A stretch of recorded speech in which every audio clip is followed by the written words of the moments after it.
Hello friends, e-PG study के YouTube channel में आपका स्वागत है। आज हम बात करेंगे मांग की लोच का। फिफ्थ चैप्टर है माइक्रो इकोनॉमिक्स का, ट्वेल्थ क्लास का। हमने इससे पहले डिस्कस किया था लॉ ऑफ डिमांड यानी कि मांग का नियम। तो आज हम बात करेंगे मांग की लोच का। तो अगर हमें इस चैप्टर स्टार्ट करने से पहले आपसे ये डिस्कशन करना है कि मांग की लोच और मांग का नियम ये दोनों किस तरीके से अलग अलग है। हम इनको एक नहीं मान सकते, क्योंकि देखो मांग का जो नियम है ना उसमें परिवर्तन किस दिशा में हो रहा है इस बात पे डिस्कशन किया जाता है, जबकि जो मांग की लोच है उसमें परिवर्तन की मात्रा ज्ञात की जानी है कि कितनी मात्रा पे परिवर्तन हो रहा है। तो आज हम इसी को जानेंगे। अगर आपने हमारे चैनल को सब्सक्राइब नहीं किया है तो सब्सक्राइब कर लीजिए, बेल आइकन की घंटी को दबा लीजिए ताकि हमारी हर वीडियो की नोटिफिकेशन आपको मिलती रहे और हमें सपोर्ट मिलता रहे। तो देखेंगे मांग की लोच मांग को प्रभावित करने वाले संख्यात्मक तत्वों में वृद्धि या कमी होने के फलस्वरूप मांग की मात्रा में होने वाली कमियां या वृद्धि के विस्तार को मापती है। यानी कि जो जो कारक यानी कि जो भी तत्व है जिनसे हमारी डिमांड इफेक्टेड होती है यानी कि प्रभावित होती है, तो उन तत्वों के कमी या वृद्धि होने के कारण या तो वो तत्व कम कम होंगे या ज़्यादा होंगे, जिससे क्या होगा हमारी मांग की मात्रा या तो बढ़ेगी या कम होगी। और इसको जो मापते हैं उसको हम क्या कहेंगे, लोच। तो यहाँ आसान भाषा के अंदर ये है, मांग की लोच वह होती है जो मांग को प्रभावित करने वाले जितने भी तत्व हैं उनमें कमी या वृद्धि होगी। तो जो हमारी मांग की मात्रा है उसमें कमी या वृद्धि होगी उसको मापने का कार्य करता है। ठीक है। इसके बाद देखेंगे एक वस्तु की कीमत उपभोक्ता की आय तथा संबंधित वस्तु की कीमत में परिवर्तन होने से उस वस्तु की मांग की मात्रा में होने वाले परिवर्तन के माप को मांग की लोच कहा जाता है। तो देखो मैंने अभी बताया था जो प्रभावित कारक है, तो देखो वे कारक क्या हो सकते हैं, या तो वस्तु की कीमत हो सकती है, या उपभोक्ता की आय हो सकती है, या संबंधित वस्तुओं की कीमत हो सकती है, जो भी रिलेटेड वस्तु है उनसे। अगर उनमें परिवर्तन हो रहा है, या तो बढ़ रही है या घट रही है, उस वस्तु की मांग उस वस्तु की जो मांग की मात्रा है यानी कि जिसकी हमें लोच धारण करनी है, उस वस्तु की मांग की मात्रा में होने वाले परिवर्तन के माप को माप की लोच कहा जाएगा। यानी कि इन चीज़ों के कारण जो भी वस्तु की मांग में होने वाली परिवर्तन है, जो भी परिवर्तन है उसे मांग की लोच कहा जाएगा, उसको मापने को मांग की लोच कहा जाएगा। ठीक है। तो इसी तरह क्या है कि हम यह मापते हैं कि जो परिवर्तन होता है वो किस तरह से हो रहा है। तो इस परिवर्तन के जो माप है उसको ही हम मांग की लोच कहा जाता है। अब देखेंगे कि जो ये लोच है ये हम तीन तरीके से माप सकते हैं। एक तो कीमत से, दूसरी आय से, और एक है दूसरी वस्तुओं से संबंधित जो भी वस्तु है उससे हम जो हमारी मात्रा में परिवर्तन आया उसके माप को हम दूसरी वस्तुओं के कारण भी मापते हैं। तो इसे हम आरडी लोच कह सकते हैं। ठीक है। अगर हम उसे कीमत से मापेंगे कि भाई अगर वस्तु की कीमत में परिवर्तन हुआ है तो उसकी जो मात्रा में परिवर्तन है उसको मापेंगे तो मांग की कीमत लोच कहलाएगी। अगर वस्तु की आय यानी कि जो क्रेता है उपभोक्ता है उसकी आय में परिवर्तन के कारण जो परिवर्तन आया है उसको मापेंगे तो मांग की आय लोच कहलाएगी। और अगर कोई दूसरी वस्तु है और दूसरी संबंधित वस्तु है उनके कीमत में या अन्य कारण से परिवर्तन हुआ है उसको उसको मापेंगे तो मांग की आरडी लोच कहलाएगी। ठीक है। तो ये तीन हमारी लोच है। तो हमारे जो ट्वेल्थ क्लास का जो सिलेबस है उसके अंदर ओनली मांग की कीमत लोच है।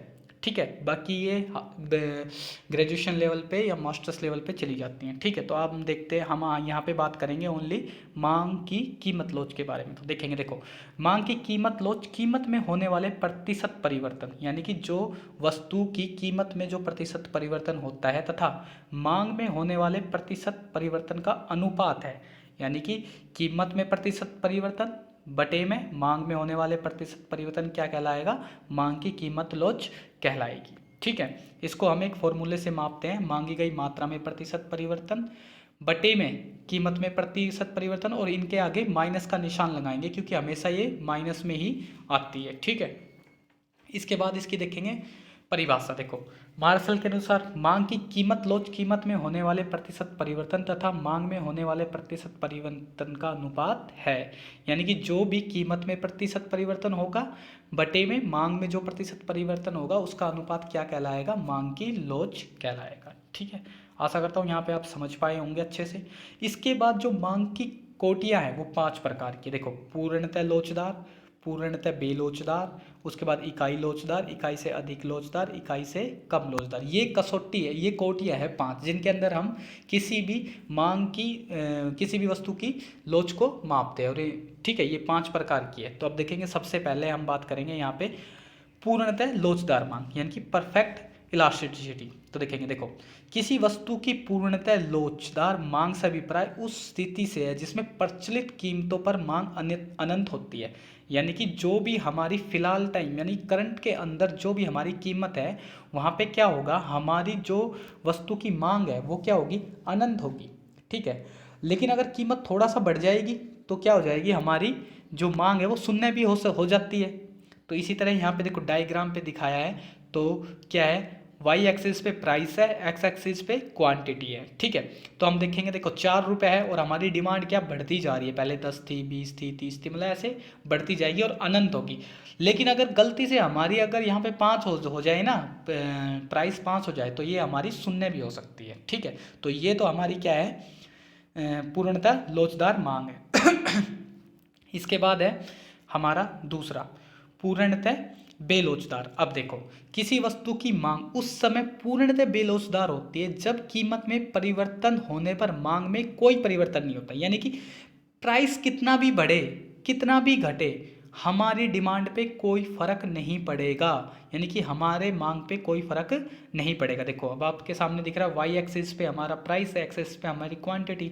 तो देखेंगे, पहले हमारा 2 रुपये प्राइस था तो भी हमारी 4 यूनिट बिक रही थी, फिर हमारी 4 यूनिट बिक रही थी, 4 रुपये हो गए तो भी हमारी 4 यूनिट बिक रही है, 6 रुपये हो गई तो अभी हमारी 4 यूनिट बिक रही है। तो हमारी जो इलास्टिसिटी है वो जीरो होगी। यहाँ पे जो मांग की लोच है वो क्या होगी, शून्य होगी। और पिछले वाले में क्या थी, हमारी जो मांग है वो इन्फिनिटी होगी, जो मांग की लोच होगी वो इन्फिनिटी होगी, अनंत होगी। ठीक है, इसके बाद हम बात करते हैं अगला, इकाई लोचदार मांग। ठीक है, अब देखेंगे, देखो, इकाई लोचदार मांग वह स्थिति है जिसमें कीमत में परिवर्तन होने के फलस्वरूप वस्तु की मांग में इतना परिवर्तन होता है कि उस पर किए जाने वाला व्यय स्थिर रहता है। यानी कि जो भी वस्तु की कीमत में परिवर्तन हुआ तो हमारी वस्तु की जो डिमांड है उसमें इतना परिवर्तन होगा कि जो हम किसी वस्तु पर व्यय कर रहे हैं, एक्सपेंडिचर कर रहे हैं, या हम जो भी व्यय कर रहे हैं वो क्या होगा, वो फिक्स स्थिर रहेगा, वो ना बढ़ेगा ना घटेगा। ठीक है, क्योंकि देखो हमारा जब पहले प्राइस था ओपी, तो ठीक है, तो उसके बाद हमारा घट के कितना हो गया, OP1 हो गया। तो यहाँ में हमारी लोच क्या रहेगी, हमारी लोच रहेगी बिल्कुल 1 के बराबर। ठीक है, और कुल व्यय कैसे निकाला जाता है, इसमें कुल व्यय निकाला जाएगा खरीदी गई मात्रा मल्टीप्लाई कीमत। ठीक है, इससे हमारा कुल व्यय निकलेगा। इसके बाद हमारा फोर्थ है कि इकाई से अधिक, इकाई से अधिक लोचदार। देखो, इकाई से अधिक लोचदार वह मांग वह स्थिति में है जिसमें कीमत में परिवर्तन होने के फलस्वरूप वस्तु की मांग में इतना परिवर्तन होता है कि कीमत के कम होने पर तो वस्तु पर किए जाने वाला खर्च बढ़ेगा और वस्तु के बढ़ने पर कम होगा। यानी कि अगर हमारी कीमत कम हो रही है तो हमारा खर्च क्या हो जाएगा, बढ़ जाएगा, और अगर हमारी कीमत बढ़ रही है तो हमारा खर्च क्या हो जाएगा, कम हो जाएगा। तो इसमें हमारा उल्टा हो जाएगा, इनवर्स रिलेशनशिप हो जाएगा। ठीक है, तो ये हमारी इकाई से अधिक थी। इसके बाद है हमारी लास्ट कि इकाई से कम लोचदार। इसके अंदर क्या होगा, देखो, इकाई से कम लोचदार अर्थात बेलोचदार मांग वह स्थिति जिसमें वस्तु की कीमत में परिवर्तन होने के फलस्वरूप वस्तु की मांग में इतना परिवर्तन होता है कि कीमत के कम होने पर खर्च भी कम हो जाता है और कीमत में वृद्धि होने पर खर्च भी बढ़ जाता है। ठीक है, यानी कि जितना हमारा इनमें डायरेक्ट रिलेशनशिप रहेगा, अगर कीमत बढ़ रही है तो खर्च भी बढ़ेगा, अगर कीमत घट रही है तो हमारा खर्च भी घटेगा। ठीक है, तो आशा करता हूँ ये पाँचों की पाँचों आपको समझ में आ गई होंगी अच्छे से। ठीक है, इनको अच्छे से समझ लेना और इनके डायग्राम ये देख लेना कि प्राइस पहले कितना था, क्वांटिटी कितनी है, अगर पहले इतना हो रहा है तो उतना फ़र्क इसके अंदर पड़ रहा है। और इनको अच्छी तरीके से व्याख्यान करना है, पेंसिल से इनको बनाना है अच्छे से। उसके बाद इनको एक एक चीज़ लिखनी है कि ओ वाई पे हमने प्राइस लिया है, ओ एक्सिस पे हमने क्वान्टिटी ली है। पहले प्राइस हमारा पी था, उसके बाद हमारी क्वान्टिटी बी खरीद रहे थे, जैसे ही हमारा प्राइस रिड्यूस हुआ तो हमने क्या कर दिया, पी से सी पे आ गए, हमने क्वांटिटी ज़्यादा खरीदनी शुरू कर दी। तो ये सारी चीज़ें आपको अच्छे से एक्सप्लेनेशन डाल के एग्जाम में लिखनी है, तभी आपके नंबर पूरे आएंगे। ठीक है, तो इसके अंदर एक देखो एक मोस्ट इंपॉर्टेंट टॉपिक आया है, ये मतलब कि पार्ट है इसका, स्पेशल केस।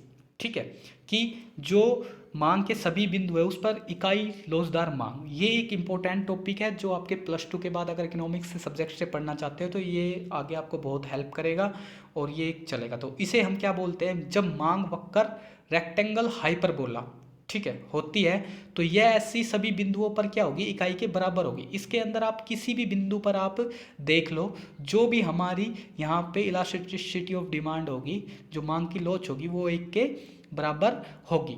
क्यों होगी, क्योंकि देखो प्रत्येक क्षेत्रफल पर किए जाने वाला कुल व्यय को प्रकट करता है ये कि भाई कितना व्यय हो रहा है। तो इससे निष्कर्ष निकाला जाता है कि सभी आयत के क्षेत्रफल क्या होंगे, बराबर होंगे, ठीक है। तो वस्तु की प्रतिशत कीमत में कम या अधिक होने पर उसी प्रकार किए जाने वाला व्यय कुल व्यय स्थिर रहेगा, यानी कि जो व्यय है वो हमारा क्या रहेगा, स्थिर रहेगा, ठीक है।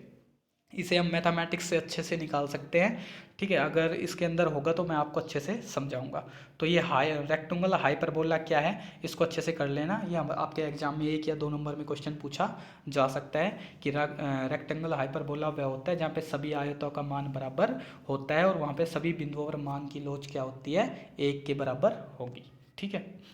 इसके बाद बात करेंगे मांग की कीमत लोच का माप। अब देखो मांग की जो कीमत लोच है उसको हम 3 तरीके से मापते हैं, तो कुल व्यय विधि से, एक अनुपातिक प्रतिशत विधि से, या ग्राफिक या ज्यामिति विधि से। तो अब बात करेंगे कुल व्यय विधि। तो कुल व्यय विधि क्या है, देखो कुल व्यय विधि मापने की व्यय का प्रतिपादन डॉक्टर मार्शल ने किया था। इस विधि के अनुसार मांग की लोच को मापने के लिए मालूम करना चाहिए कि किसी वस्तु की कीमत में परिवर्तन होने से उस पर किए जाने वाले कुल व्यय में परिवर्तन किस दिशा में होता है। यानी कि किसी भी वस्तु की कीमत में परिवर्तन हुआ तो उस पर जो कुल व्यय किया गया तो वो परिवर्तन किस दिशा में होगा, ये हमारी कुल विधि के अंदर मापा जाता है। तो देखें कैसे, जब किसी वस्तु की कीमत कम या अधिक होने का उस पर किए जाने वाले कुल व्यय पर कोई प्रभाव नहीं पड़ता है तो मांग की लोच इकाई के बराबर होगी। यानी कि अगर वस्तु की कीमत या अधिक हो रही है और उसके व्यय पे कोई फर्क नहीं पड़ रहा है तो क्या होगा, इकाई के बराबर होगी। यदि वस्तु की कीमत कम होने से कुल व्यय बढ़ता है और वस्तु की कीमत बढ़ने से कुल व्यय कम हो जाता है, तो अर्थात कीमत तथा कुल व्यय में ऋणात्मक संबंध हो गया है, उस वस्तु की मांग की लोच से अधिक या लोचदार होगी। या तो यहाँ पे मांग की लोच इकाई से अधिक होगी या लोचदार होगी। तो डायरेक्ट आप समझ लेना इसको अच्छे से कि कीमत बढ़ने से, कीमत कम होने से व्यय बढ़ जाता है और कीमत बढ़ने से व्यय कम हो जाता है। तो यहाँ पे ऋणात्मक संबंध हो जाएगा कीमत और व्यय के अंदर, और मांग की लोच इकाई से अधिक हो जाएगी या लोचदार होगी, ठीक है। इसके बाद हमारा थर्ड इसमें कंडीशन है कि जब किसी वस्तु की कीमत कम होने से कुल व्यय कम हो जाता है, यानी कि कीमत कम हो रही है व्यय भी कम हो रहा है, कीमत बढ़ रहा है तो व्यय भी बढ़ रहा है, तो यहाँ धनात्मक संबंध हो जाएगा और क्या होगा, मांग की लोच इकाई से कम होगी या बेलोचदार होगी। तो हम आपको एक डायग्राम से आपको समझाते हैं। देखो इकाई से अधिक कब होती है, जब देखो कीमत बढ़ती है और क्या डाउन हो जाती है। देखो कीमत बढ़ेगी तो व्यय क्या होगा, डाउन हो जाएगा, कम हो जाती है कीमत तो व्यय बढ़ जाता है, तो यहाँ इकाई से अधिक होगी। इकाई के बराबर या इकाई के समान कब होगी, जब कीमत बढ़ जाती है व्यय में कोई चेंज नहीं होता, कीमत कम हो जाती है और इसमें भी कोई परिवर्तन नहीं होता, यहाँ इकाई के बराबर होगी। और इकाई से कम कब होगी, जब कीमत बढ़ेगी और व्यय भी बढ़ेगा, और कम हो जाती है तो ये भी कम हो जाता है, तो यहाँ पे इकाई से कम हो जाएगी और ऊपर वाले में इकाई से अधिक और बीच वाले में समान, ठीक है। और कुल व्यय एक्सपेंडिचर मेथड ये है हमारा। देखो वस्तु की कीमत कितनी थी, एक ही 2 रुपये थी, मात्रा कितनी थी 4, कुल व्यय कितना होगा 8। फिर क्या हो गया, हमने वस्तु की कीमत कम कर दी और मात्रा कितनी कर दी 8, तो 8, तो यहाँ पर व्यय समान है तो इकाई के बराबर होगा। इसी तरीके से क्या होगा कि दूसरे में दो दो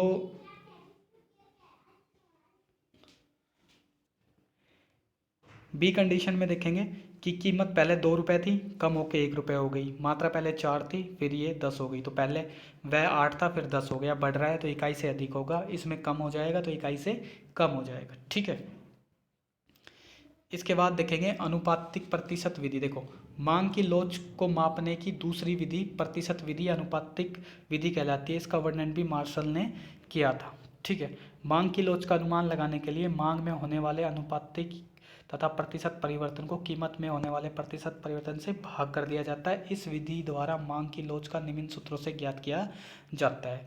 तो देखेंगे मांग में जो अनुपातिक प्रतिशत परिवर्तन हुआ बटे में कितना हो गया, कीमत में जो अनुपातिक प्रतिशत परिवर्तन हुआ है, ठीक है। तो ये देखेंगे P बटे में Q, P हमारा प्राइस हो गया, क्या हुआ हमारा क्वांटिटी हो गया। और जो ये ट्राइंगल सा है ये चेंजिंग क्या हुआ है, यानी कि जो कीमत में जो क्वांटिटी मात्रा में जो परिवर्तन हुआ बटे में कितना जो हमारा परिवर्तन प्रतिशत परिवर्तन हुआ है। ठीक है, तो ये हमारा प्रतिशत विधि है। तो देखो मैं एक सवाल से करता हूँ, देखो पहले देखो जब आइसक्रीम की कीमत 4 से कम होकर 2 पर आइसक्रीम हो जाती है और मांग 1 से बढ़कर 4 हो जाती है तो प्रतिशत विधि मांग की लोच करें। देखो सबसे पहले हमें देखो पी निकालना है, पी हमारा कितना है 4, ठीक है, पी वन कितना हो गया 2, तो हमारा डेल्टा पी कितना है, तो 2 में से 4 तो मैं 2 हो गया, -2 हो गई। ठीक है, इसी तरह हमें क्वांटिटी निकालनी है, पहले क्वांटिटी 1 थी फिर बढ़ के कितनी हो गई 4, तो यहाँ घटा देंगे तो 3।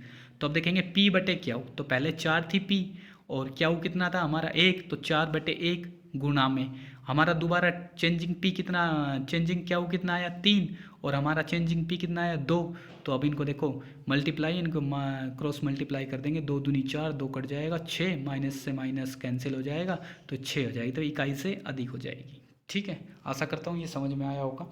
इसके बाद आपको ग्राफिक विधि समझाते हैं कि ग्राफिक विधि क्या है। ठीक है, अब देखो इस विधि का प्रयोग किसी रेखा या मांग वक्र के विशेष बिंदु की मांग की लोच ज्ञात करने के लिए किया जाता है। तो अब देखो सबसे पहले हमारे पास प्राइस दे दिया, क्वांटिटी दे दी, प्राइस वाई एक्सिस पे दे दिया और एक्स पे क्वांटिटी दे दी।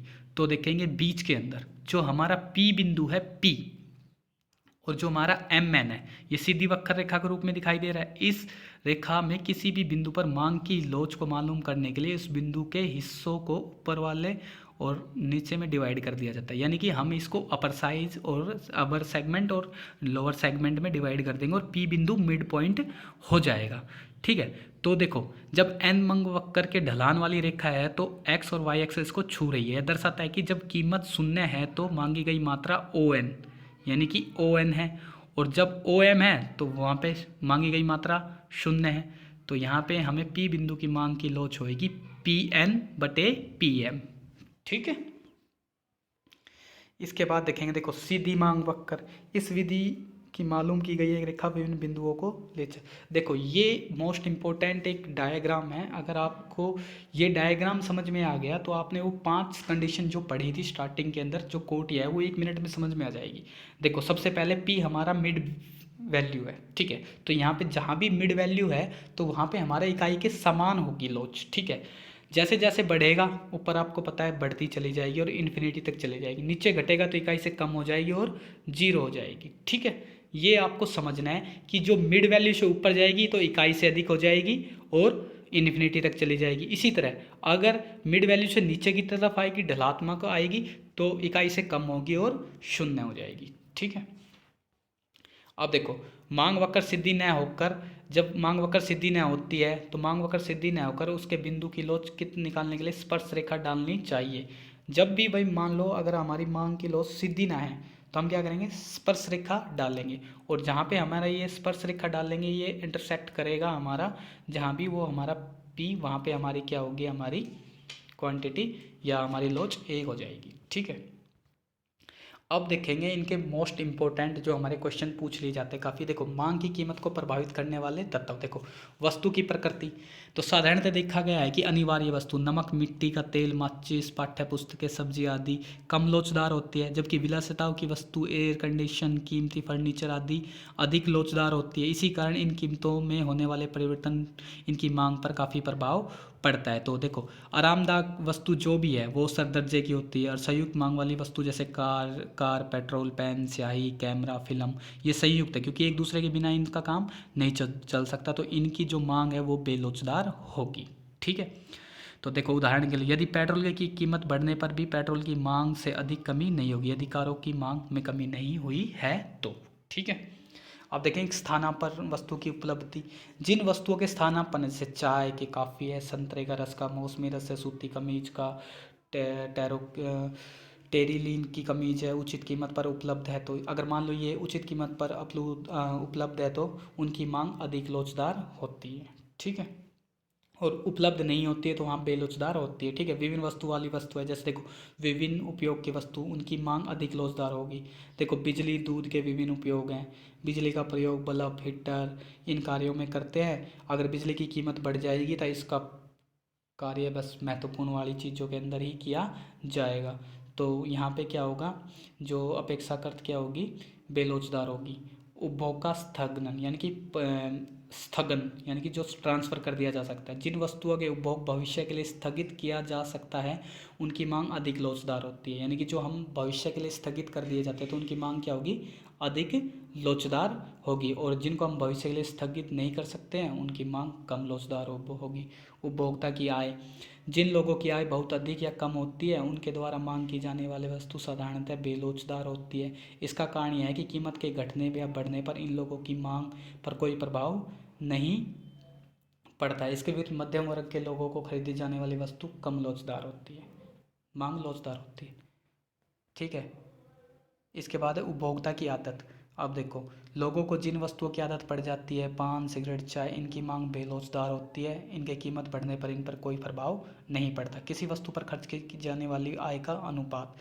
तो देखो, जैसे एक उपभोक्ता वस्तुओं पर अपनी आय का थोड़ा भाग खर्च करता है, जैसे अखबार, टूथपेस्ट, सुइयाँ, इनकी मांग बेलोचदार होती है। और इसके विपरीत एक उपभोक्ता वस्तुओं की आय का अधिक भाग व्यय करता है, जैसे टीवी, एसी, इनकी मांग लोचदार होती है। ठीक है। यानी कि जो हमारे लिए ज़रूरी है चीज़ें, मतलब कि उनका मतलब कि हमारे जीवन में ज़रूरी है, मतलब कि किसी को आदत पड़ जाती है या, तो वो तो बेलोचदार होगी। और कभी कभी करते तो वो लोचदार होगी। कीमत स्तर, अल्पकाल में वस्तु की मांग बेलोचदार होती है, दीर्घकाल में अधिक लोचदार होती है। तो ये सारी चीज़ें हमारी डिफरेंट है। ठीक है। अब इसके अंदर देखेंगे एक क्वेश्चन, उपभोक्ता की वस्तु की इकाई 10 खरीदता है, उसकी कीमत 5 रुपये। जब वस्तु की 4 प्रति इकाई होती है तो 12 खरीद लिए, तो मांग की लोच क्या होगी।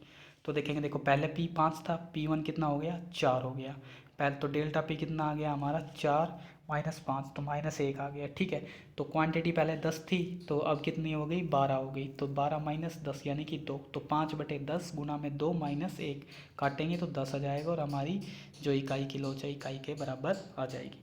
आप हमसे जुड़े रहिए, हम आपको अच्छे से हिंदी मीडियम के बच्चों को अच्छे से इकोनॉमिक्स पढ़ाएंगे। अगर आपको कुछ समझ में नहीं आ रहा है कोई भी वीडियो का पार्ट, तो आप हमें कमेंट में बताइए, मैं आपको अच्छे से समझाऊंगा अच्छी तरीके से। अभी मेरे पास पूरा गैजेट्स वगैरह उपलब्ध नहीं है, मैं अभी PDF से करके ही आपको ऐसी सर्विस दे पा रहा हूँ। धीरे धीरे जैसे ही मेरा बजट सही होगा या सब कुछ ठीक होगा, मैं अच्छे तरीके से आपको वीडियो प्रोवाइड कराऊँगा। ठीक है जी, थैंक यू, गुड।